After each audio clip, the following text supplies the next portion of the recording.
thank you so much for joining. Happy Wednesday. I hope you're having a great week so far. I'm Anna. I'm Marketing Strategy Director here at Metadata. I've been with the company for almost 4 years now, and my whole career has been in B2B marketing, specifically in SaaS. So I'm really, really excited to talk to you today about what we learned from the last 6 months of benchmark data. That said, having managed multiple accounts here at Metadata and talking to B2B marketers all the time, I understand the challenges of running B2B campaigns and seeing that, results are not always consistent. And, that there's a lot of pressure to meet goals, to meet deadlines, to drive pipeline. And I often receive that question of, hey, Anna, what else can we do? What are other customers testing? What is working? What is not?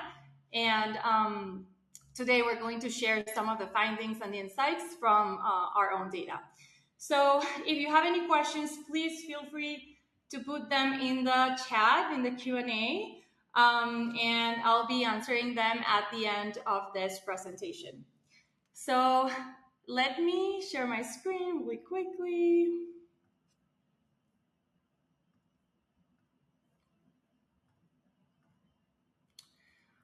All right. So in the agenda for today, we're going to go over the winning audiences, what targeting strategies have worked well. Then we're going to go over the best ad formats, what ad types are performing better. The experimentation sweet spot, what combination of experiment and channel has performed the best, and then recent trends to watch, what strategies our customers have been testing in Metadata.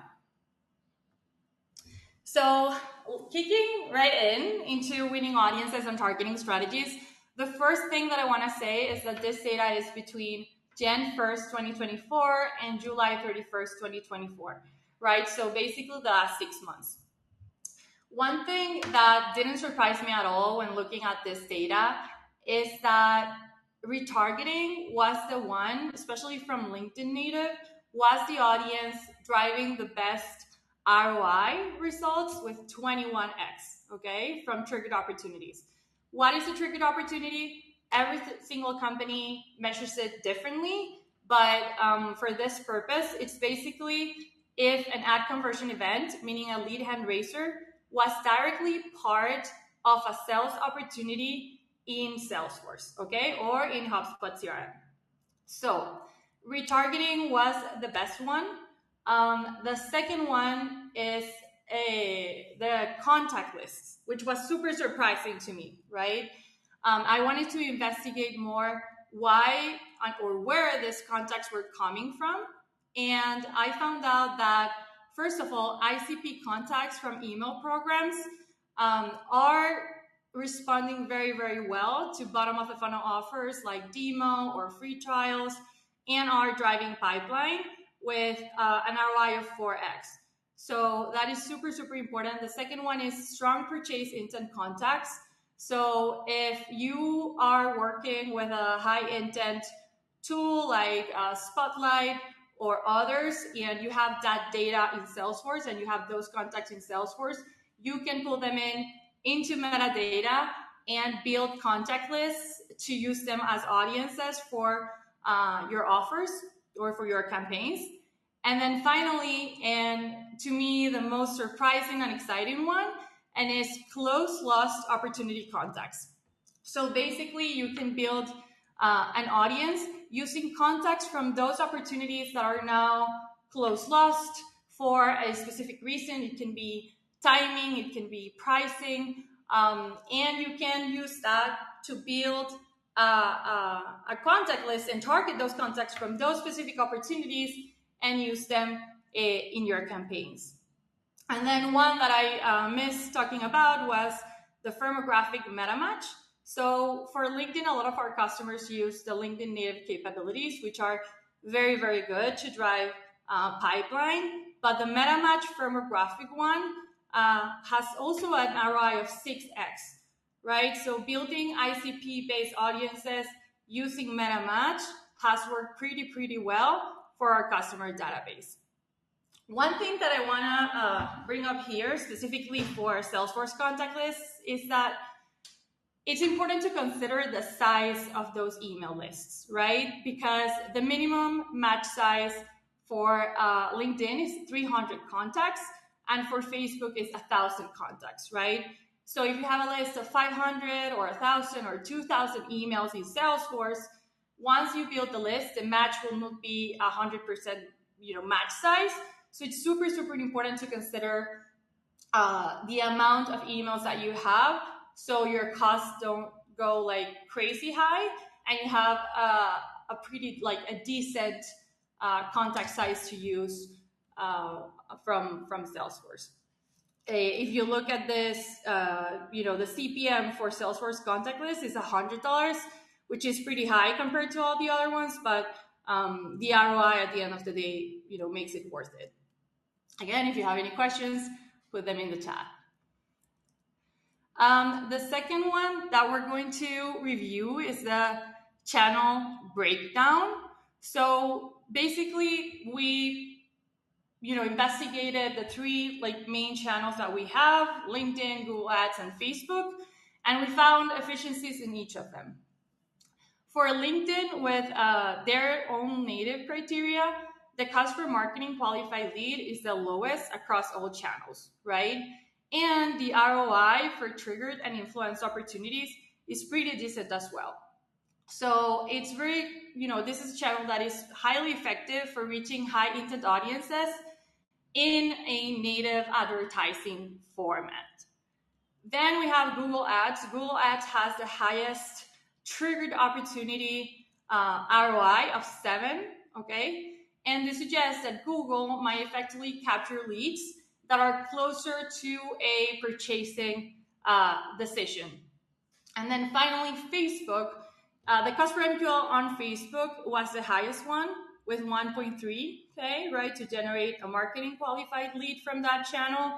But the ROI was for influenced opportunities, right, which is not necessarily a contact that is tied to that ad, but that you impacted that account in some way. It can be a lead that belongs to that company, right?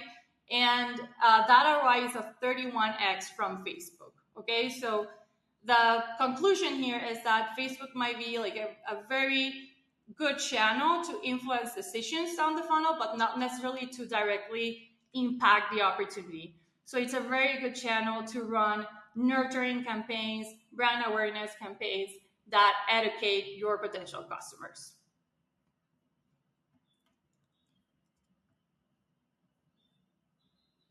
One question that I see in the channel is, how do you set up retargeting audiences without capturing the irrelevant folks?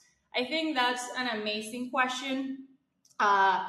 One method to avoid targeting misfit audience members from targeting is layering on top contact criteria, right? So let's say that you're using a website retargeting audience.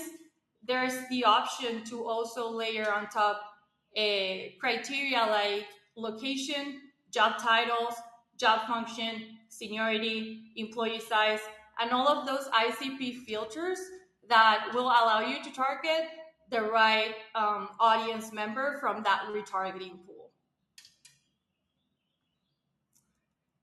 Amazing. I hope that answers your question.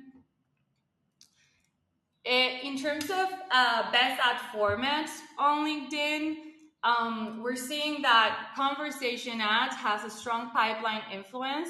Conversation ads is a format that I have been recommending personally to my customers, I would say for the last 2 years, for bottom of the funnel efforts, as the ROI is pretty impressive. It's of 7x, and it's a direct way to reach out to your audience members, specifically like with, again, like a warm audience, like a retargeting or a high intent audience. And it's proven to generate very good results. So this is not surprising at all. But then we also had that images, right, won over video and carousel ads for pipeline generation. okay? This was expected. Video ads and carousel ads work very well in terms of lower cost per clicks and higher click-through rates. So for awareness, those are great art formats, but for bottom of the funnel, I would say image ads perform better in terms of what we're seeing here for ROI. And then the surprise for this one particularly is document ads, LinkedIn document ads. So we're seeing that document ads not only has the best cost per lead, right, and the best influenced opportunity ROI, but also the best ROI for triggered pipeline or direct pipeline. To me, this was very surprising because in my particular experience with my customers, document ads has been more of a format that we use with top of the funnel or middle of the funnel efforts. So seeing a high ROI here to me was surprising. So I investigated like, okay, what are those document ads? What is the content that they're putting in there that is actually, eventually moving leads to become opportunities in pipe. So the first theme that is very hot right now and that people are hungry to consume is AI related content, okay? So I would say it wouldn't be a 2024 webinar if we don't mention AI. So the state of AI for your industry or adapting AI to a specific technology. Those kind of document ads are performing very, very well. The second one is trends and forecasts for, again, like specific industry, specific theme, and then toolkits for enterprise leaders. Those are the three common topics for these document ads that are converting pretty well. So if you haven't tried document ads yet, this is a signal. Do it because it might result in very, very good ROI. I don't know if there are any other questions. It doesn't seem like it. Oh, Jifat.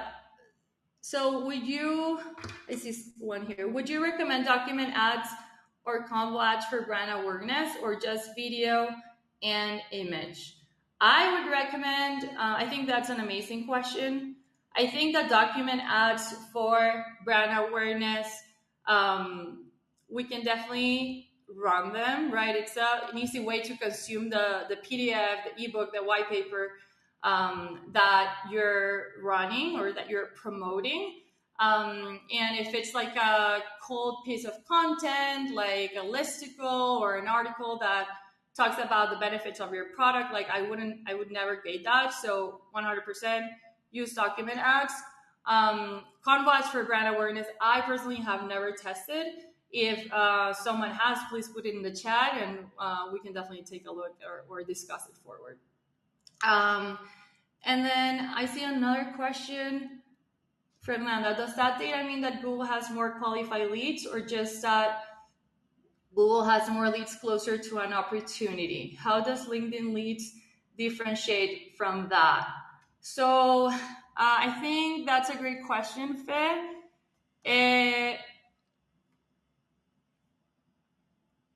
Okay, mean that Google has more qualified leads closer to an opportunity. This means that, so this data means that Google has generated not necessarily more leads, but more pipeline. So more pipeline amount, right? So maybe Google generated, 10 leads versus LinkedIn that generated 30, but those 10 leads that converted into opportunities, the amount is higher, right? Versus compared to the spend of that channel specifically versus LinkedIn and Facebook.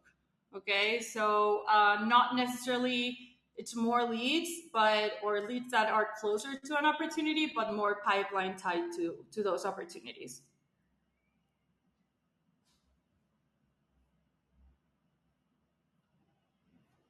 About document ads, what type of audiences are more successful? So I am going to get there. I think that it depends on the document ad that you're running, and I hate that answer. But again, like if it's a top of the funnel document ad, a white paper, a blog post that you're putting into like a PDF, an infographic, things like that, it's better to use firmographic audiences, ICP-based audiences, where you're targeting specific job titles and companies, but that are not necessarily warm audiences. So I would say firmographics, technographics, audiences that have not necessarily engaged with your content in the past. So you can educate them about your specific solution. All right. So thank you so much for asking questions. Keep them coming. Moving on, in terms of so I think we did channel best ad formats for Facebook. So for Facebook specifically, it's the same case with LinkedIn in terms of the image ads performing better versus video and carousel ads.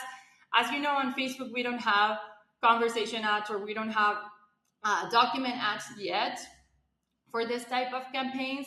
But image ads perform better in terms of down to funnel, right? In terms of ROI, it's the one with highest ROI with 4x or 22 million total triggered opportunity amount from our data. Does that mean, okay, on video ads and carousel ads don't work? No, it means that for bottom of the funnel efforts, image performs better. But if you take a look at, for example, in the case of image versus video has a higher click-through rate and lower cost per clicks, right, over image. And also a higher CPL. So what does this tell me? That video, and I think it's the same case for carousel ads, have higher engagement. So they're good, again, like for top of the funnel and middle of the funnel strategies, but not necessarily for demo offers or free trial offers or those like high intent bottom of the funnel offer types.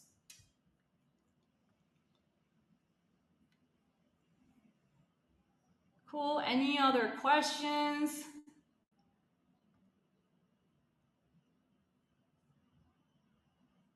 Jifad, I saw that you have a question. Not sure if you already put it in the chat. It doesn't seem like it. Okay, cool. So one very interesting thing is the experimentation sweet spot, okay? So I know that some of the people that are in this webinar today are either metadata customers or metadata employees, but there are some others that are not using metadata or not familiar to what we consider an experiment. So I want to explain that very quickly. So basically, an experiment is a combination of an audience, a creative, and an offer, okay? An offer being a lead gen form or a landing page. So when you have that combination of audience, creative, an offer, or ad group, an offer, then that's a single experiment, okay? I just wanted to clarify that. So it seems that like from the last 6 months, the companies or our customers that had on average between 1,000 and 2,000 experiments in 2 different channels at least got the highest ROIs, okay? So I bet that you're thinking, okay, 1,000 to 2,000 experiments, that's a lot of experiment combinations. Like I would need a lot of money to run those. Like that's, if I don't work at a company that has too much resources or ad budget to spend, this is unrealistic. I did the math myself because I wanted to understand it, and what this means is that it's 1,000 to 2,000 in a period of 6 months, right? So that's around on average 250 experiments a month, which means 8 active experiments a day. Okay, 8 active experiments a day, that makes this big number. And those 8 active experiments a day are not necessarily the same 8 active experiments during the 30 days, right? Those 8 active experiments a day might be, the winners might be after you did some optimizations. 8 active experiments a day between 2 channels, that's 4 active experiments per channel a day. that's a powerful combination to generate ROI. So a moderate experiment count boosts ROI. Quality over quantity, I think that's super, super, super important. It doesn't matter if you have a couple of experiments, you're just testing one audience, two ads against each other, one offer, and you have two channels testing them against each other. That is perfect. Like, you don't need a lot of experiments, you don't need a lot of ads, you don't need a lot of campaigns.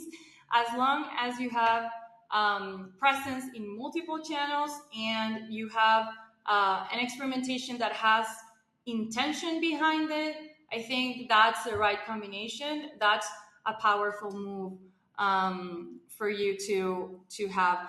I know that, again, like, not everyone here uses metadata, but this platform allows you to experiment at scale, right? So you don't need to be building each audience, each ad, each offer in different places and then putting it everything together. Like, you have multiple experiments in just one place. It's very easy to use, and it's very easy to optimize at the experiment level. So I wanted to say that. How much budget do we need to do those experiments? I think that's an amazing question. So what we recommend is to have at least from $25 to $50 per experiment. If it's a lead generation campaign, let's say that it's a demo campaign, for example, we recommend having at least $50. If it's a content or top of the funnel or middle of the funnel content piece, like an ebook that you're promoting, or white paper, or a blog post, you can go with $25 a day per experiment, right? So there's a very cool experiment calculator that I can share with you afterwards that allows you to calculate the number of experiments according to the budget that you have. Perfect. Any other questions? If you don't have a lot of budget, which aspect would you prioritize? Test ad copy, test image, or audience, or what? I think that's a very interesting question, and I think that's a challenge that many of us face. Limited budgets, every dollar counts, right? So I would say I would start with testing audiences first. Um, the audiences for me is the most important thing because or the most important variable, because it's going to tell you if you're converting the right people, and it's going to tell you if an audience is less expensive versus the other in terms of generating ROI down the funnel. So I would say test audiences first. Once you figure out which audience performs the best, I would invest in that audience specifically, and then test the ads. Test one or two ads. My recommendation is that if you have limited budget, you test two different radically different ads against each other.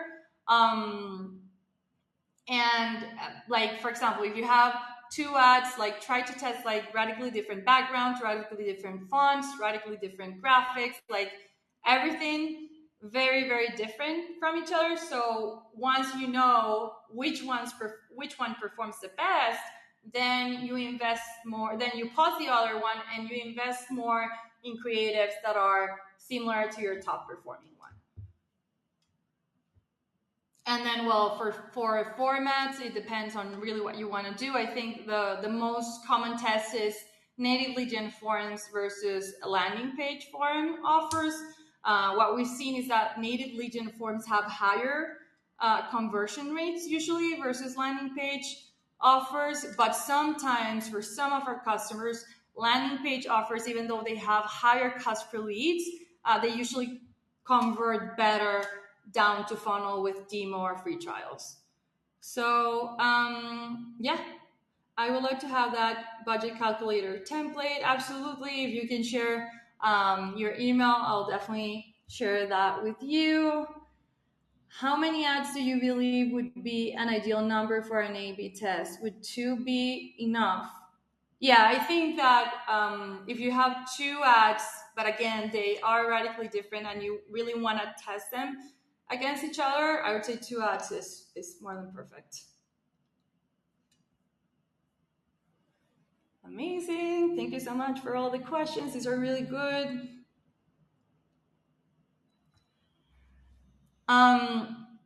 One thing that I wanted to cover today as well is trending combinations.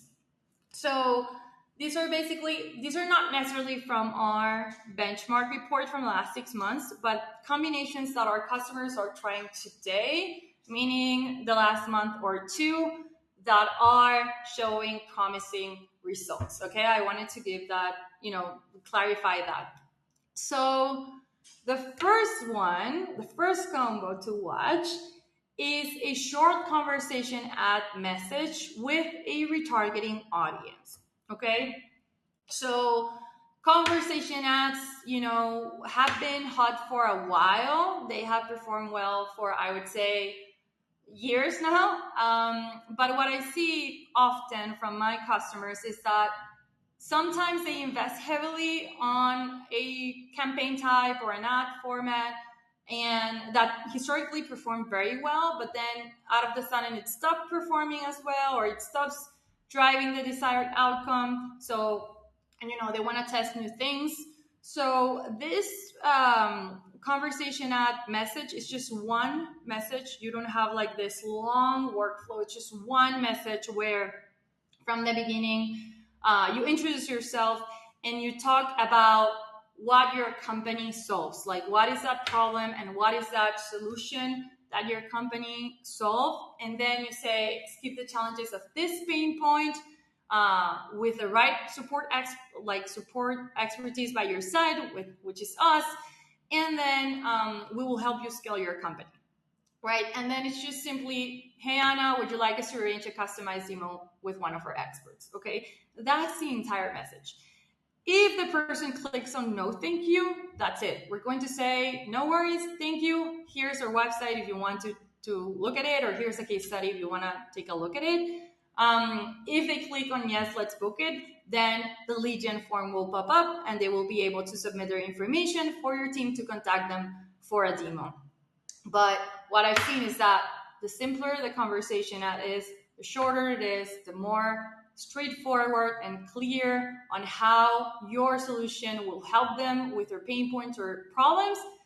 That's the best conversation ad that is performing, at least, again, like for the past couple of months.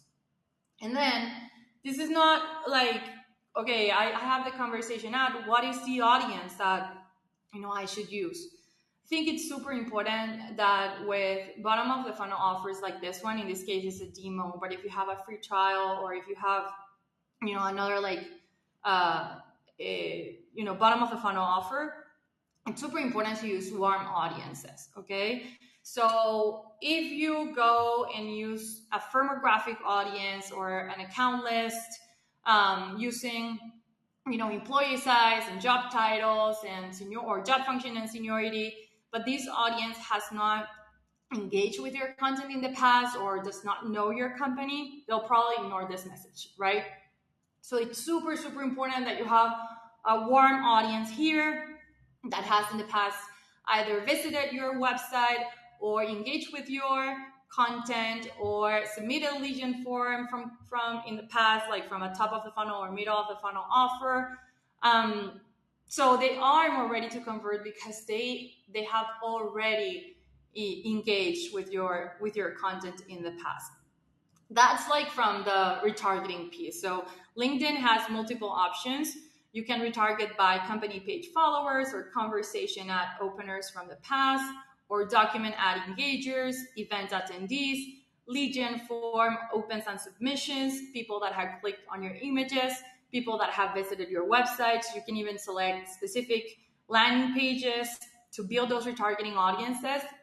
And then also like people that have watched your videos. My recommendation, some customers just go with the website visits. My recommendation is that you try multiple of this and then you build a target group, right? Where you have website visits, you have lead gen form submissions, you have single image ads, and you also add a time frame to it, right? So instead of having like 180 days of engagement, you put like a 90-day time filter. So you make sure that these people engage in the last 3 months at least, right? Or less. So that said, retargeting super well. There's also a new, relatively new tool in metadata, which is Spotlight, that allows you to build high intent segments. Okay. So basically, what you can do with these segments is build audiences to use with this bottom of the funnel offers. One thing that, or one segment that our customers are using is opportunity status is with no ops. So basically, Spotlight pulls in data from Salesforce, from LinkedIn, from like all the channels that you have integrated with metadata to be able to know which accounts have shown higher engagement, right? So if you select here, for example, opportunity status is no opportunities, this means that these are net new accounts that your sales team has not worked on, or there's definitely not an opportunity in Salesforce. Okay. Then you can also do engagement score is either high or very high in the last 90 days, and that the trend is hitting or surging. So what does this mean? That these accounts have had multiple touch points. It can be like from LinkedIn impressions, it can be from LinkedIn conversions, it can be from website visits to your high intent pages, like your pricing page or your free trial page or your demo page. Spotlight is considering multiple factors to build this engagement scores. And this audience specifically is performing very well for some of our customers in terms of driving pipeline and booked meetings. And then the other one from Spotlight that my customers are using is the resurrection strategy. So what does that mean? Instead of having this no ops filter here, they're basically pulling accounts that have a close lost opportunity. In this example particularly, it's pulling all close loss opportunities from a target account list, right? So from all of these accounts that I know that are part of my ICP, which ones have close loss opportunities that we want to resurrect, or we know that are companies that are a good fit, okay? There's another option if you don't have or you don't want to use an account list to layer on top of this. You can also add a close loss reason, right? So close loss reason might be the timing was not right, or they were using a competitor, right? Like you can add that filter on top of it. So you target accounts that, again, you know are a good fit, but they were close loss by your sales team. Because of specific reason in that time, and you layer on top the intent and the trend, the engagement score and the trend on top of it. So again, these three audience types, Spotlight for net new accounts that are not part of your Salesforce, Spotlight for resurrection campaigns where you pull in close lost opportunities with high engagement, and retargeting audiences from LinkedIn alongside with a short combo ad, super powerful. It's driving a lot of pipeline at a low cost. I see that there are some questions. I have always wanted to use retargeting, but the size has always been a challenge. What are those tips that you have? So that's a great question. I would need to see what is the criteria that you're using to build these retargeting audiences. But one important thing is that, let's say that you're using a website traffic retargeting audience and the size is still not good. My recommendation, or sorry, it's not big enough.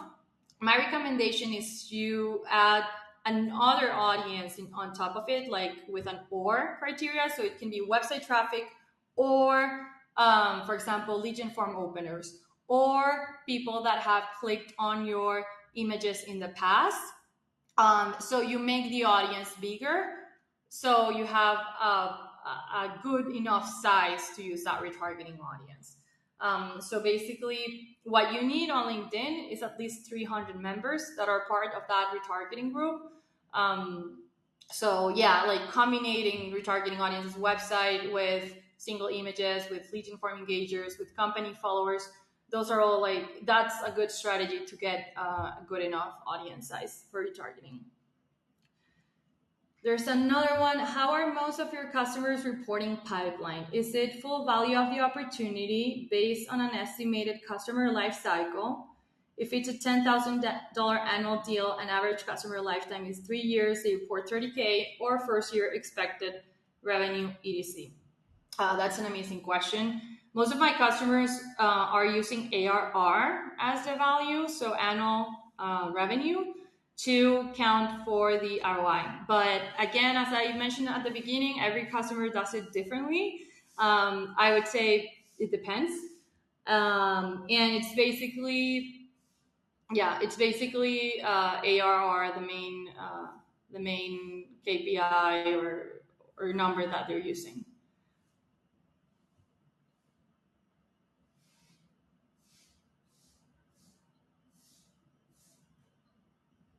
Cool. Thank you so much for asking your questions. Um, Continuing here, another trend combo to watch is Instagram. So Instagram for PLG or form fields with a one field form landing page. Okay, this is specifically an example from our PLG motion for MetaMatch. As you know, we have a full platform with all the capabilities, but we also have a pretty interesting audience builder feature that you can buy separately in the landing page, or you can have a free trial of it. So what our internal marketing team is doing is running campaigns on multiple channels: LinkedIn, Facebook, Instagram, Google. And Instagram has shown the best results in terms of generating free trials or qualified free trials for MetaMatch PLG, right? One super important thing that I've seen perform very well, not only for this case, but for a lot of companies, is using like the shorter the form, the better. And I know that sometimes it's challenging because sales needs the business information, they need the business email, the job title, the company, the employee size. But if you have a lead enrichment tool like Metadata or other lead enrichment tool that you can use to get that information, so you reduce the friction in the form, the better, as these kind of forms perform they have usually like higher conversion rates versus long forms. So super, super important to do this. I also have a deck. We also like prepared a deck with top performing landing pages that we can share with you if you're interested, that have worked very well in the past. Also, like super important is to have some social proof and also what pain points you're solving in that specific landing page. And the top performing ad format for that specific effort was video on Instagram. So pretty interesting. We've heard for years that Facebook and Instagram are not great channels for B2B. They are, as long as you're using the right audiences. So yeah, any questions here?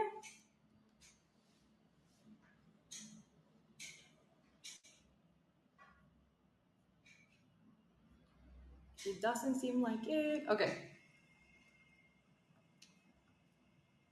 Another combination that we're seeing performs very well, uh, again, for the past couple of months, is Facebook lookalike audiences with MetaMatch on top of it.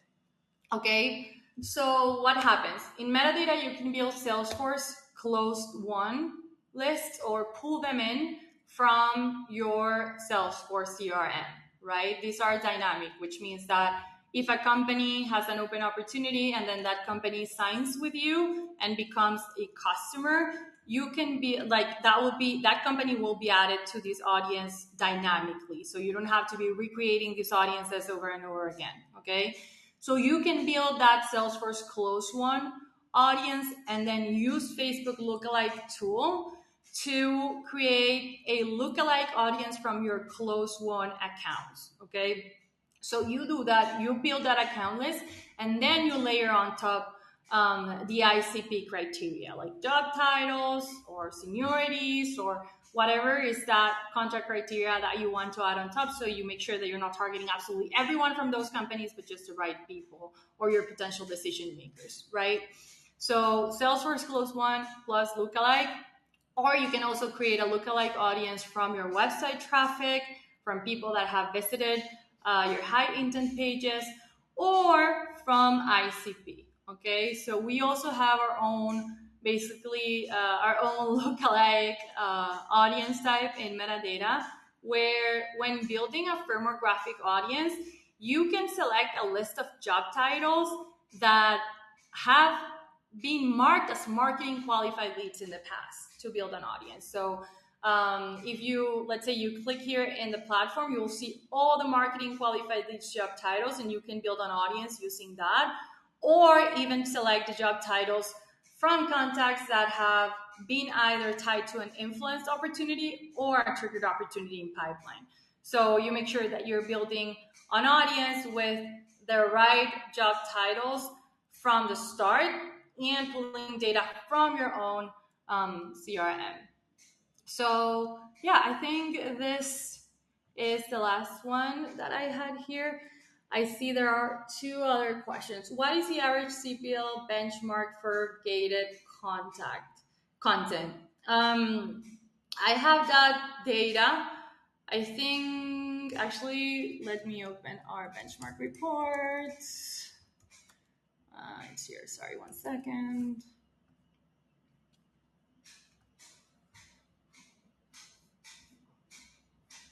Done. And I can send you this link afterwards.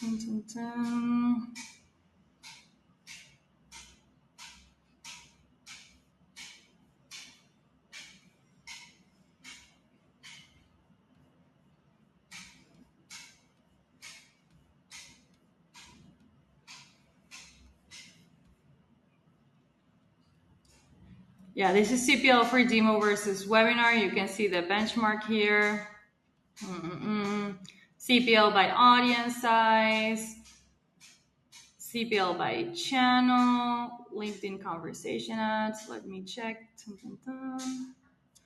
Really quickly. It seems like it's not here. I can find that exact number for you, but just like in my mind, I think it's around $150 to $200 for gated content. For bottom of the funnel, meaning a demo offer, it's way higher, like $500 to $1,000. So, yeah. Can I do only contacts associated to opportunities? Yes, you can. Metadata has the option to build a list and select the field. So you can do contacts that are part of a Salesforce opportunity and build an audience using that. Pricing for Spotlight, it depends on how much or how many website visits you have on a monthly basis. So if you are curious, we can talk more about Spotlight pricing afterwards. Feel free to reach out. Any other questions? All right, I think that's everything I have on my presentation, but more than happy to answer more questions. We still have 10 minutes until the hour, so happy to stay here and chat with you all. Does it integrate with HubSpot? I saw that Jess already answered that question. Yes, it does integrate with HubSpot, marketing automation tool to build audiences, and also HubSpot CRM. Dun, dun, dun. With Spotlight specifically, not yet. Right now, Spotlight only covers Salesforce CRM, but I know it's in the roadmap.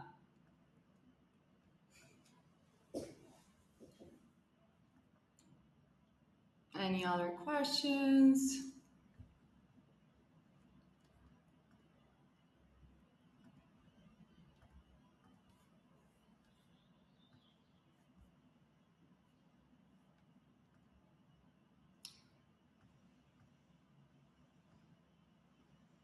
Okay, doesn't seem like it. All right. Well, thank you so much for attending today. You can always contact me. This is my email if you have any questions, if you have